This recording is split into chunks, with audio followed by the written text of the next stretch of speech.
Welcome to Faith and Freedom. For the next few minutes, we hope to inform, inspire, and encourage you as we discuss the legal victories and challenges to your fundamental freedoms and religious liberties. Faith and Freedom comes to you from Liberty Counsel, a civil liberties education and legal defense organization. Join us now as Matt Staver, the President and General Counsel of Liberty Counsel, explains the latest legal issues all across this country in the courtrooms of America. Liberty Counsel is winning the battle for your constitutional freedoms. The ACLU's reign of terror comes to an end in Santa Rosa County.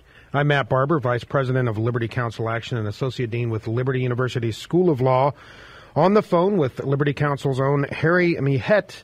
Harry, I understand you are in an airport right now between flights, but we wanted to grab you for a minute here to discuss this tremendous victory for liberty in Santa Rosa County, Florida. This is a case that anyone who listens to Faith and Freedom or is familiar with Liberty Counsel may have been following, knows that we have been battling the ACLU over religious liberty in Santa Rosa County, Florida, for about 3 years now.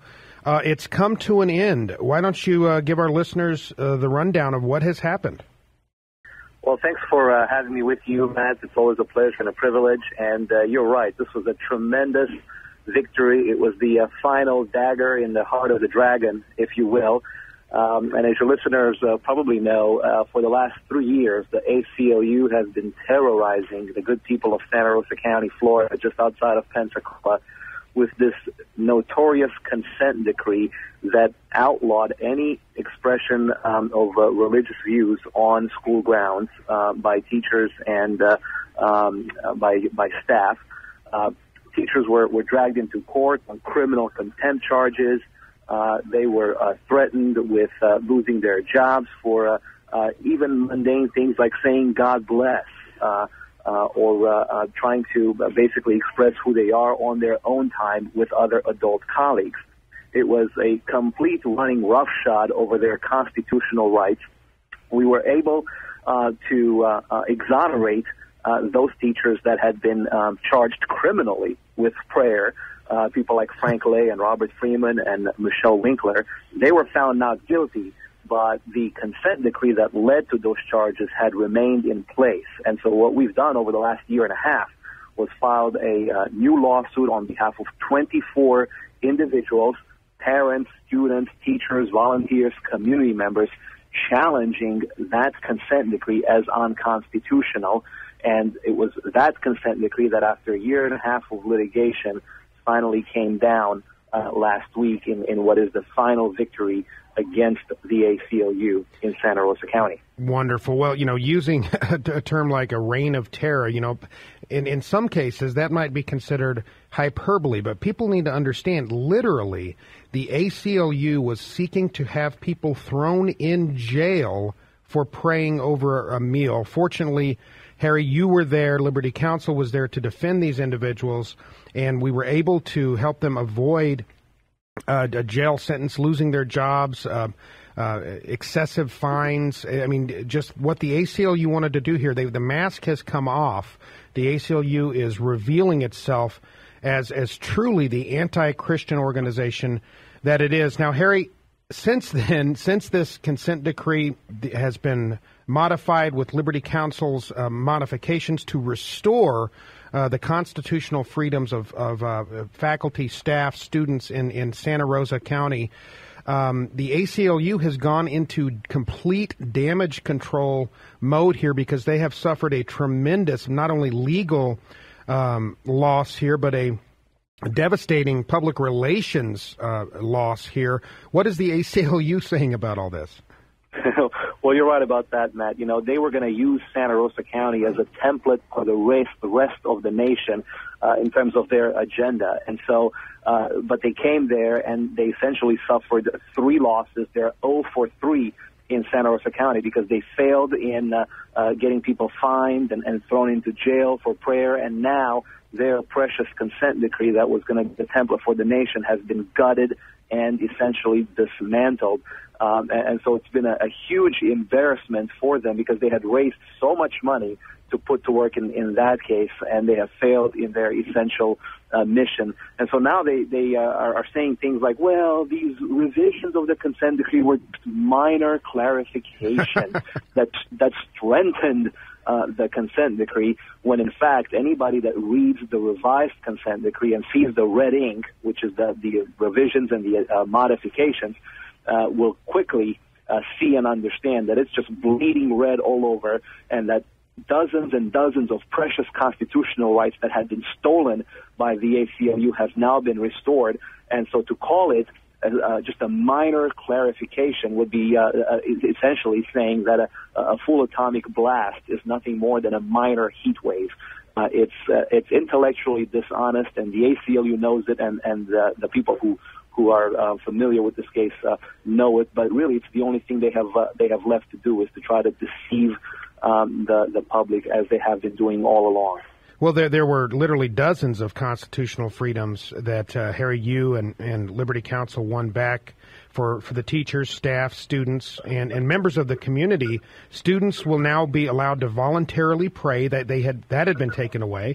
They can submit religious answers and homework. That had been taken away. They can freely participate in private after-school religious programs, and teachers can pray at school during their break times. They can pray during school events in an unofficial capacity. They can attend and fully participate in baccalaureate services, religious in nature, which had been taken away. They were even told on their own time they could not, because they were always representing the school district, that they couldn't even attend these religious services. I mean, this to describe how oppressive this consent decree was, again, gross violations of the Constitution. That's right, Matt. You know, we had piano players who were members of their own churches who were told that on the weekend, on Sunday afternoon, they could not go and play the piano at a religious baccalaureate service sponsored by their own church, because they were told, you also happen to be an employee of the school board Monday through Friday, and somebody seeing you play the piano in church on Sunday might think that the event is sponsored by the school board. A ridiculous concept. But when you couple that with the fact that criminal charges were actually brought against good people, and people like Frank Lay and Robert Freeman were but a whisker away from going to jail for saying a simple prayer over their meal, you begin to understand that this was, in fact, a reign of terror. This is not hyperbole. The ACLU is trying to criminalize Christianity all throughout the country, and we thank God that their efforts failed, and failed decisively and permanently in Santa Rosa County. Well, Harry, now the ACLU, they're going to go back and lick their wounds, and they'll come out with the white flag and completely surrender on this battle, right? Well, we'd like to think so, but our experience tells us otherwise. It's like that snake that doesn't quit coming back until its head is crushed. The ACLU, for as long as it will continue to exist, will continue to come back and regroup and continue to try to take away our most precious liberties. And that is why we've got to be able to meet them wherever they're at, wherever they show up. And what Santa Rosa teaches us is that whenever we show up, whenever we do meet them there, God takes care of the rest, and the ultimate victory is ours.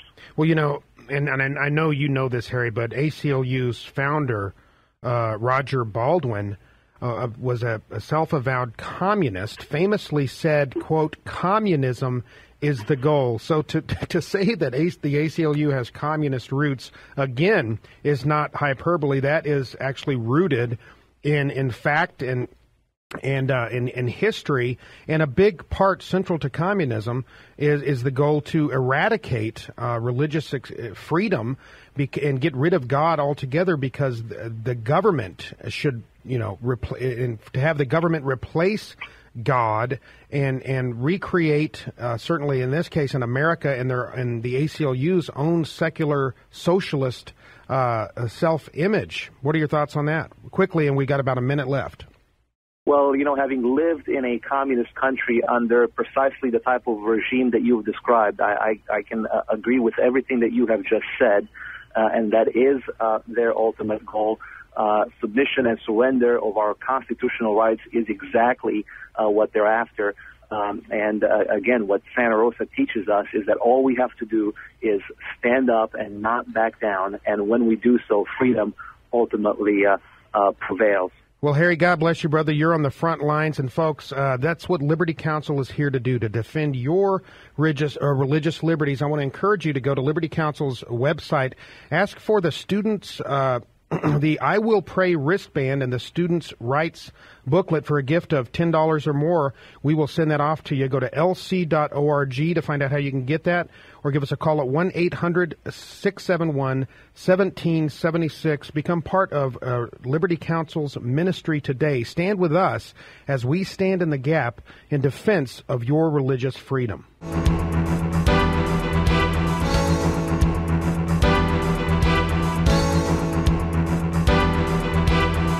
You have been listening to Matt Staver of Liberty Counsel. Our hope is to encourage and inspire you to stand up for your faith, family, and freedoms. We can accomplish a lot when we work together. Get informed and get involved today. Sign up for our free monthly newsletter, The Liberator. We will send it out to you free of charge. Stay informed with our Liberty Alert email update. Just click on the website at www.lc.org or call us at 1-800-671-1776. Tune in next time to learn more about your rights right here on Faith and Freedom.